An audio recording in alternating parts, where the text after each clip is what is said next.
most of us tend to ignore is our role in protecting the environment.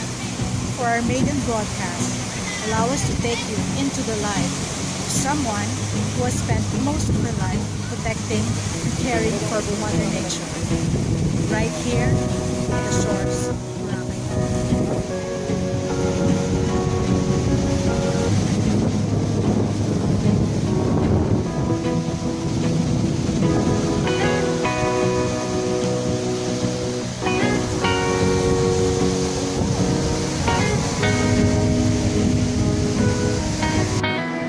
Good morning. It makes me very proud today that we have been blessed to visit one of the persons whom we may say will be forever, whose name will be forever carved in the history of protecting the environment. With honor, may I introduce to you Miss Elena Tosco. Hi Elena, thank you for inviting us to your beautiful home. How is the fearless protector of your life? Wow! Fearless protector. I'm a servant. Thank you.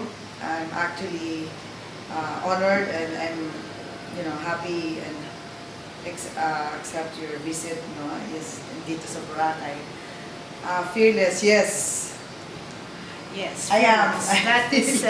That is the perfect term that I can think of when I hear your name over and over.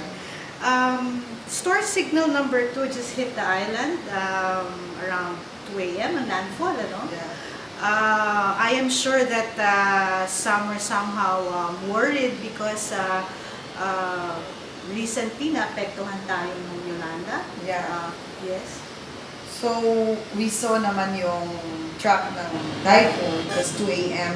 when it hit landfall. Sa Boracay naman, it's signal number 1. So, at 5 a.m., signal number 2 na, it was lifted number 2. Only yung boat lang, stranded yung mga tourists to cross the island. So, we are prepared. We are Okay, prepared. that's good. Ako kasi medyo natakot ako eh. So, especially that we're just here on a short vacation. Well, seriously now, let me get to the meat of this visit. During the third quarter of 2012, you shared with me your dream to put together a group of people to rally against the building of the seawalls in Boracay. This morning, I was taking a walk and I couldn't help but notice wala nang seawalls. I'm fascinated with the transformation that is continuously taking place. Yeah, about seawalls, this is all the effort of each and everyone in the community, which believes that our goose that lay the golden eggs is the nature, which is our pure powdery sand. Yes. So, naintindi nila all the wisdom from the elders that, we have to believe from what the elders are talking. For the benefit of our listeners, please enlighten us. Ano ba itong what is all with the seawalls? What happens ba when you build a seawall? According to the experts, which is our marine biologist, PhD, oceanographer, I've attended several symposiums and conventions. And according to our experts, which I believe, the moment you put the seawall, which is you actually go against and trap the flow of nature, there's a reaction. So if you put the seawall is you actually stop the natural flow of water, which is this water and wind and the waves, it brings the sand to the shore. But the moment you put the seawall, you actually scar. And then the sand will not go offshore. I mean, it will not be deposited on So the beach. that's why- It will stay on the deeper sea. Kaya nagkakaroon ng uka sa shoreline. Yun ba yun? Yeah, that's what, and there is, nature by itself is very complex. And you need to be very observant. You need to observe around your environment.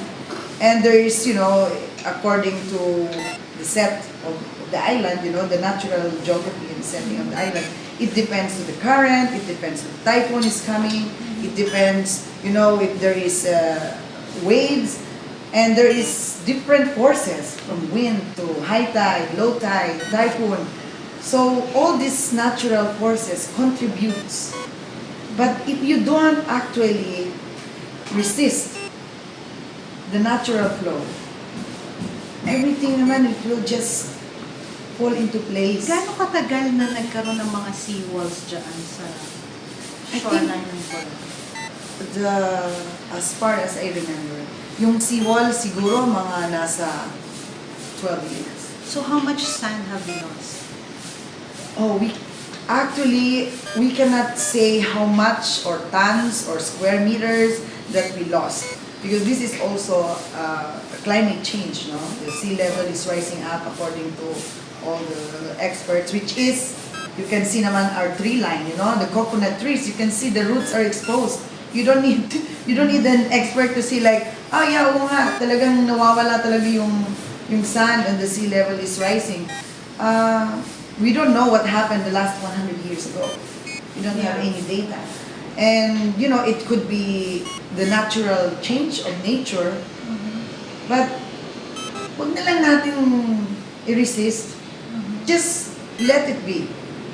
Let the natural way of nature works, and we just regulate ourselves with the environment, not go against it. Because the moment you go against it, you're gonna have to suffer the consequence, whether you like it or not. That is your will, but that's not the will of a lot of people around us. How was it like dealing with business groups who have to knock down all the walls? We're so happy that the government in the highest level of, thanks to Mr. Ted Filon, thanks to our president and Malacanang people, that, they hear the cry of the voice of only small people.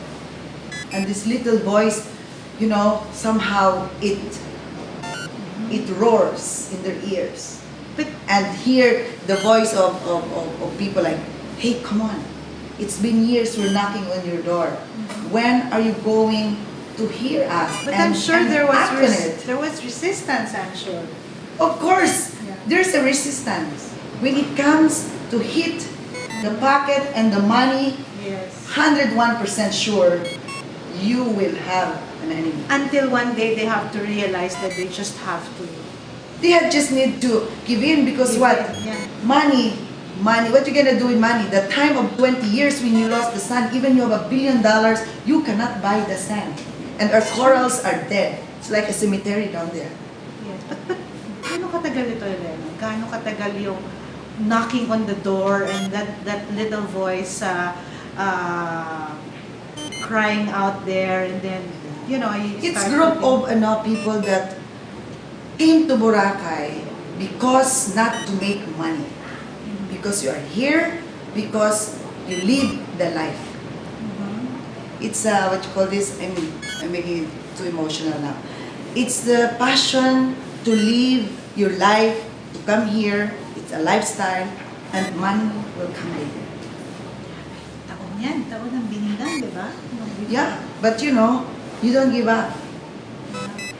We have only one life. Money, you can always find it. What was difficult in the journey? Kumbaga, do you ever recall talking to the nastiest business operator who just won't give in, or were there backstabbers somewhere along? Oh yeah, you can find everything from A to Z. Yeah. The thing is, when you speak from your heart and your passion and what you believe from the people with good intention, you will win their heart all the time. But, that's life. You cannot please everybody. Hindi ka natakot. Maybe sometimes you have the fear, but the moment you have the fear, then it stops you from doing it. You just need to conquer your fear. That's why I did so many crazy things. Jumping off helicopters maybe when I was young. Yes. I did search and rescue training. I want to go beyond my fear with my own self. That I conquer my own fear. So now, But I don't know what fears behind this. every individual, they have their own destiny, but I follow what my heart said.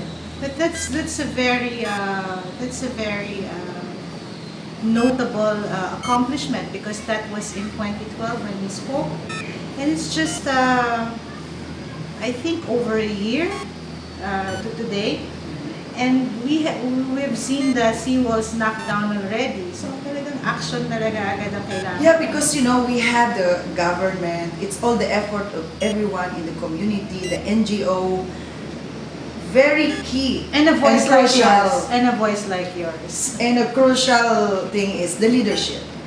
If we have a leadership in the government that have a good heart also to serve people, and they see that light, it will come. Were there But you have times to that listen.